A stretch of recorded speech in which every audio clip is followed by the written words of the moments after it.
सरगोदा में पसंद की 6 शादियां करने वाली बहन को भाई ने कत्ल करके लाश को घर में ही दफना दिया। इस हवाले से मौसूल होने वाली तफसीलात के मुताबिक सरगोदा के नवाई गांव 17 जनूबी टांगों वाले की रहायशी 30 साल निगत परवीन को पसंद की 6 शादियां करने पर उसके भाई ने कत्ल करके लाश को घर में ही दफना दिया। पुलिस के मुताबिक निगत परवीन के छठे शौहर वसीम अमजद ने 17 अगस्त 2020 को थाना सदर में इसके अगवा का मुकदमा दर्ज करवाया, जिसके बाद पुलिस ने निगत की तलाश शुरू की तो खतून के मोबाइल फोन से की गई आखिरी कॉल की लोकेशन वालदैन के घर का पता बता रही, जिस पर पुलिस ने निगत परवीन के घर वालों से रब्ता किया। ताम उनकी तरफ से यही बताया जाता रहा कि खतून अपने दोस्तों के साथ इस्लामाबाद गई हुई है। बताया गया है कि पुलिस की तरफ से तफ्तीश जारी रखी गई और निगत परवीन के 22 साला भाई अब्दुल्ला हाशिम से पूछगछ की गई तो उसने कई इंकशाफ किए। पुलिस के मुताबिक निगत परवीन के भाई अब्दुल्ला हाशिम ने बताया कि उसकी बहन गुज़श्ता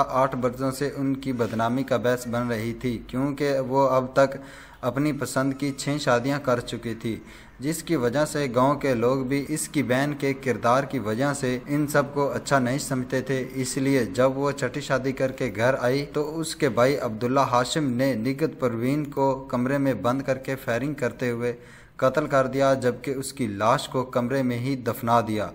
बताया गया है कि खतून के भाई की तरफ से एतराफ़ जुर्म के बाद पुलिस ने मुकदमा दर्ज करके इसे गिरफ्तार कर लिया और आला कत्ल भी अपने कब्जे में ले लिया है।